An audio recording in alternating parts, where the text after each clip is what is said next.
10/1/2022 అధ్యక్ష. ఎవరున్నారు అధ్యక్ష ఆ రోజు ముఖ్యమంత్రి? ఎవరున్నారు అధ్యక్ష ఆ రోజున్న ప్రభుత్వం? ఇదిగో సార్ డాక్యుమెంట్ 10/1/2022 ఆ రోజు ఉన్నటువంటి government of Andhra Pradesh special chief secretary Aditya Das ఆ రోజు పీపీఎస్ సీఈఓకి లెటర్ రాశాడు అధ్యక్ష. 41.15 మీటర్స్ కు ఫస్ట్ ఫేజ్ గా 10,911 కోట్లు ఇస్తే మాకు పాక్షిక ప్రయోజనాలు చేకూరుతాయని చెప్పేసి వాళ్ళు ఇచ్చిన లెటర్ అధ్యక్ష. దీనికి ముందు ఎక్కడైనా 41 అనేది రికార్డ్స్ లో లేదు అధ్యక్ష ఎప్పుడు కూడా. దీన్ని బేస్ చేసుకునే తర్వాత 4/5/23 అధ్యక్ష ప్రిన్సిపల్ సెక్రటరీ మళ్ళీ పీపీఎస్ సీఈఓకి రాశాడు అధ్యక్ష. ఏదైతే ఫేజ్ 1 41.15 కి వెంటనే పర్మిషన్ ఇవ్వండి, మాకు లేట్ అవుతుందని చెప్పాడు అధ్యక్ష. మరి అదేవిధంగా తర్వాత మరి ఏదైతే మరి ఇదే పోలవరానికి సంబంధించి 23/5/23 అధ్యక్ష మరి ఏదైతే సిఈ సుధాకర్ బాబు అధ్యక్ష ఆ రోజు 16,870 కోట్లకు అంచనా వ్యయం పెంచామని చెప్పి ఈ యొక్క ఫస్ట్ ఫేజ్ కి ఆయన మళ్ళీ లెటర్ రాశాడు అధ్యక్ష. మరి అదేవిధంగా ఏదైతే 5/6/23 అధ్యక్ష వాస్తవాలు చెప్తుంటే అంగీకరించే పరిస్థితులు లేరు. సభాపూర్వకంగా ప్రజలకు తెలియజేస్తున్నాం. ఎందుకంటే గౌరవ సభ్యుడు అడిగారు ఏదైతే పోలవరం గురించి, పోలవరం ఎత్తు మీద అవాస్తవాలు అబద్ధాలు ఎన్నో ప్రచారం అవుతున్నాయి, ఇందులో వాస్తవాలు ఎంతో నిగ్గు తెలుసుకుని గౌరవ సభ్యుడు అడిగారు. దాని మీద నేను సమాధానం చెప్తున్నా. ఇందులో నేను మాట్లాడిన దాంట్లో ఏదైనా నిజం లేకపోతే మాట్లాడచ్చు అధ్యక్ష. ఏదైతే 5/6/2023 అధ్యక్ష ప్రిన్సిపల్ సెక్రటరీ పీపీఏ అధ్యక్ష ఈయన కూడా 41.15 మీటర్లకి 17,144 కోట్ల అధ్యక్ష. ఇది రివైజ్డ్ కాస్ట్ అని చెప్పేసి ఇచ్చాడు అధ్యక్ష. అదేవిధంగా 2/8/23 అధ్యక్ష ఆ రోజు ఉన్నటువంటి సిడబ్ల్యూసీకి ఒక లెటర్ రాశాడు అధ్యక్ష. ఏదైతే 37,059 కోట్ల రూపాయలకు ఆమోదం పొందమని అధ్యక్ష.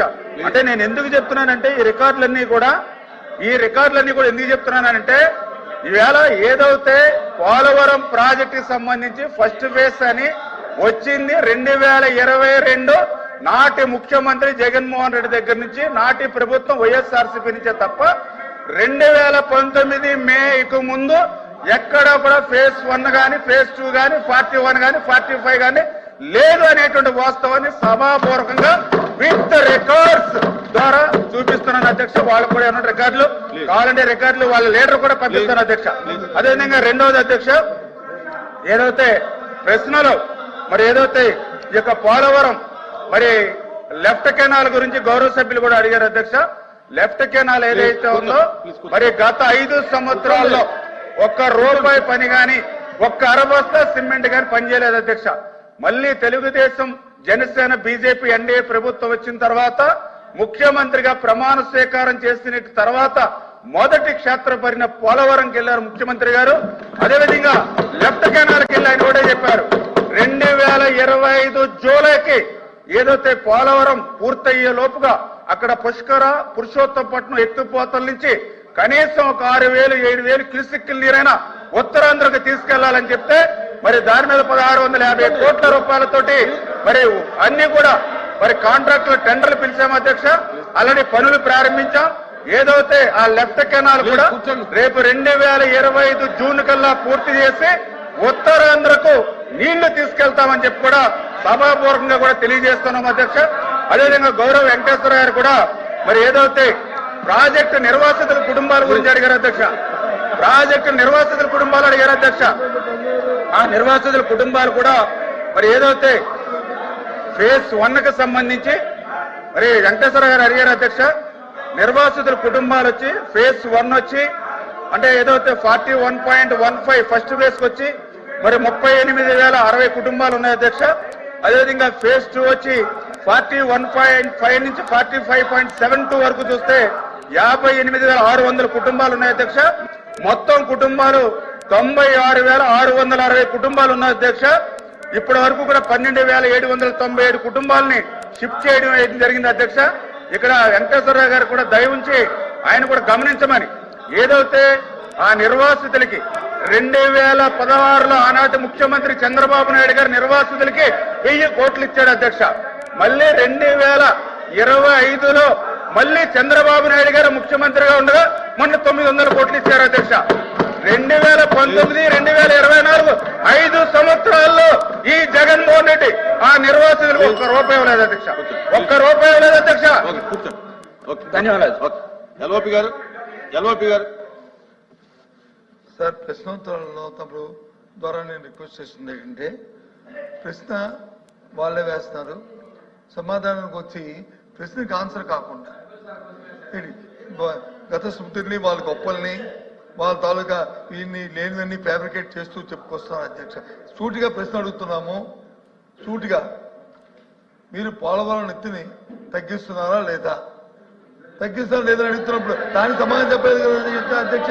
దాని వాళ్ళు ఏం చెప్తారు 20 వినండి మరి చెప్తుంది మీరు చెప్పిన సమాధానం, మీరు చెప్పిన సమాధానమే. నేనేం ఫ్యాబ్రికేట్ చేయట్లేదు. I'm not fabricating any issue. I'm not fabricating any issue. మీ రోజులు వచ్చిన మాట రికార్డులో చూసుకోండి. నేనేమైనా కూర్చొని మరి చెప్తాను, కూర్చొని మాట్లాడేయండి. మంత్రి గారు చెప్పండి, కూర్చోండి. మంత్రి గారు మాట్లాడేయండి. మీరు మాట్లాడేయండి. ఎల్ఓపి గారు చేరి చెప్పండి, మీరు వాళ్ళతో కాదు మాట్లాడండి. వాస్తవంగా ఆయన చెప్పింది ఏంటి సార్, 22వ సంవత్సరంలో 2022వ సంవత్సరంలో ఫస్ట్ ఫేజ్ లోకి ఆ డబ్బును రిలీజ్ చేయమని చెప్పి అప్పుడు ప్రభుత్వం ఆదిత్య దాస్ గారు సెక్రటరీగా ఉంటూ లేఖ రాశారని చెప్పారు. ఆ డబ్బు ఇవ్వండి, ఇది దాని తర్వాత అది కంటిన్యూ అవుతుంది అని చెప్పారు. ఇప్పుడు మేము అడుగుతుంది స్టేట్ కోసం ఈ ప్రభుత్వం కేంద్ర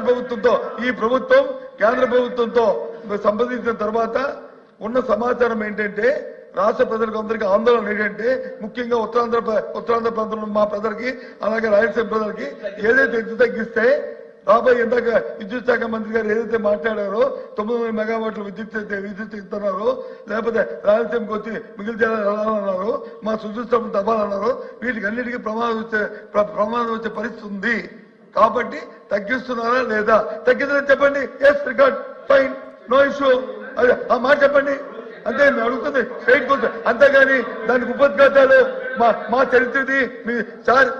పోలవరం అంటే స్వర్గీయ రాజశేఖర రెడ్డి గారు జ్ఞాపకం వస్తారు. నేను వెళ్ళాను దానికి హోమ్ డేస్ చేసినప్పుడు ఐఎమ్ ది మ్యాన్. మా అద్భుతమైన కార్యక్రమంలో నాకు అవకాశం భగవంతుడు నాకు ఇచ్చాడు. మేము మార్చారు రైట్.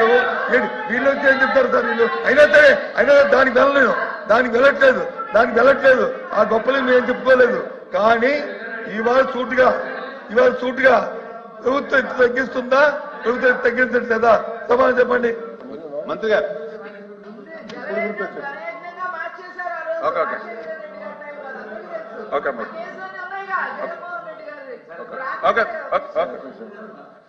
అధ్యక్ష, చాలా క్లియర్ గా ఇప్పుడే చెప్తూ ఉన్నారు. రాజశేఖర రెడ్డి గారు ప్రారంభించారని మరి నేను అడుగుతూ ఉన్నా. మీకు ఆ రోజు మరి 151 సీట్లు ఇచ్చారు, 50% ఓట్లు ఇచ్చారు, 14 నుంచి 19 దాకా ముఖ్యమంత్రిగా మరి ఉన్నారు. మరి ఎందుకు ఆ రోజు 72% పోలవరాన్ని యాజ్ ఎ రికార్డ్ చెప్తూ ఉన్నాయి. నేను చెప్పట్లా, యాజ్ ఏ పీపీ చెప్తుంది, సిడబ్ల్యూ చెప్తుంది 2019కి 72% పూర్తయిందని. మరి 72% పూర్తయినటువంటి ప్రాజెక్టుని మళ్ళీ అదే రికార్డ్ చెప్తున్నాయి. 19-24 మధ్య కేవలం 2% మాత్రమే పూర్తయ్యాయని. మరి ఎందుకు 5 సంవత్సరాల అవకాశం ఇస్తే ఎందుకు చేయలేదు అధ్యక్ష? వాళ్ళు ఎవరైతే నీటిపారుదల శాఖ మంత్రులు, నేను కూడా ఎమ్మెల్యేగా ఉన్నాను అధ్యక్ష, ఆ రోజునటువంటి 2 మంత్రులు కూడా చెప్పారు. ఒకళ్ళు చెప్పారు, ఒక మంత్రి ఏది 50% ఫుల్ % అని ఆయన భాషలో ఆయన ఒక మంత్రి చెప్పాడు. అది ఇంకొక మంత్రి చెప్పాడు. ఈ పోలవరం ప్రాజెక్టు ఎవరికీ అర్థం కాదు, ఎందుకంటే నాకే అర్థం కాలేదు కాబట్టి ఇది ఎప్పుడు పూర్తవుతుందో తెలియదని ఇంకో మంత్రి చెప్పాడు అధ్యక్ష. వీళ్ళకి 5 సంవత్సరాలు అధికారం ఇస్తే వీళ్ళు చెప్పింది అదే అధ్యక్ష. కానీ ఈ రోజు చాలా క్లియర్ గా మళ్ళీ నేను బొత్స సత్యనారాయణ గారు కూడా చెప్తూ ఉన్నాం, గత మీటింగ్ లో కూడా చెప్పాం, మళ్ళీ చెప్తూ ఉన్నాం. చంద్రబాబు నాయుడు గారి స్కీము నదుల అనుసంధానం. ఆ నదుల అనుసంధానం అవ్వాలనంటే ఖచ్చితంగా పోలవరం అనేది ప్లస్ 45.72 మీటర్స్ కే పోలవరం నిర్మాణం పూర్తవుతుంది. ఆ ప్లస్ 45.72 కి పోలవరం నిర్మాణం పూర్తి చేసి ఆ గోదావరి జలాలు వాళ్ళ మరి ప్రభుత్వం ఇవ్వలేకపోయినా ఉత్తరాంధ్రకు మేము నీళ్లు తీసుకెళ్లిస్తాం. అదేవిధంగా వాళ్ళ రాయలసీమకు కూడా మేము నీళ్లు ఇస్తామని చెప్పి మీ ద్వారా తెలియజేస్తున్నాం అధ్యక్ష. Question number 1381